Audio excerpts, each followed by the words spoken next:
Hammaga salom. Best Kinolar kanali yana sizlar bilan. Bugungi videoda ko'rish uchun eng zo'r filmlar haqida gaplashamiz. Cho'zib o'tirmayman, videoga like bosing, biz boshladik.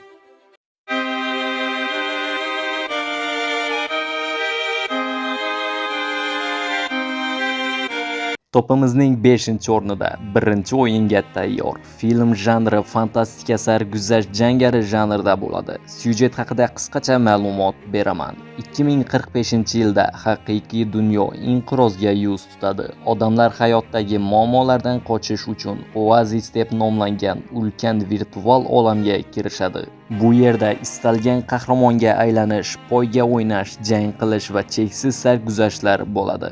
Oasis yaratuvchisi vafot etishidan oldin butun boyligini yashirib ketadi. Uni topish uchun 3 ta murakkab sinovdan o'tish kerak bo'ladi.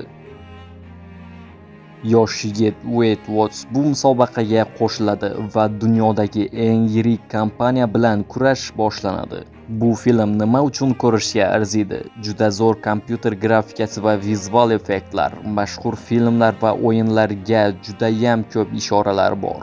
Bu film IMDb portalida 7.4 ball to'plagan. Ko'rishni tavsiya qilaman. Topimizning 4-o'rni Ertangi kun chegarasi. Film janri fantastika, ilmiy janrda bo'ladi. Yerga begona mavjudotlar hujum qiladi. Tajribasiz harbiy William Cage jangning ilk kunidayoq halok bo'ladi. Ammo u sirli hodisa tufayli har safar o'lganda aynan shu kunni qayta yashay boshlaydi.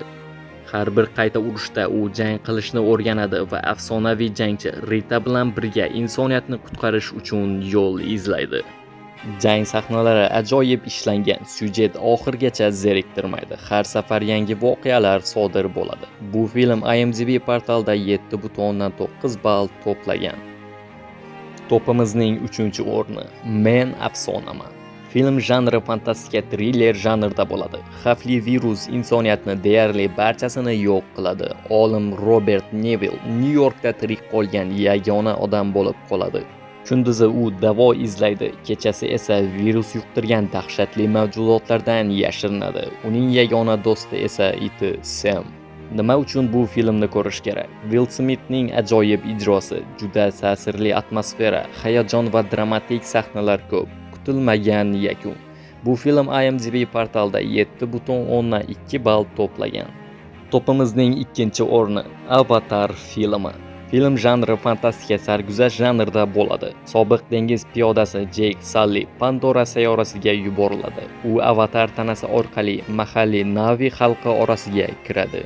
Vaqt o'tishi bilan Jake Pandoraning go'zalligi va Navilarning hayotini sevib qoladi. Endi u insonlar va Navilar o'rtasida juda og'ir tanlov qilishga to'g'ri keladi. Nima uchun bu filmni ko'rish kerak? Kino tarixidagi eng chiroyli vizual effektlardan biri. Pandora dunyosi juda mukammal yaratilgan olam. Emotsional va ta'sirli hikoya, jang sahnalari esa epik darajada.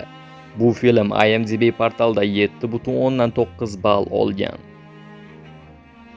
Va nihoyat topimizning 1-o'rni Matrica filmi. Oddiy dasturchi Thomas Anderson, ya'ni Neo, butun hayoti yolg'on ekanini bilib qoladi. Insoniyat aslida mashinalar tomonidan yaratilgan virtual dunyo matrica ichida yashamoqda. Neo va Trinity bilan birga haqiqatni ochishga kirishadi. U insoniyatni so'nggi umidiga aylanadi va mashinalarga qarshi urush boshlaydi.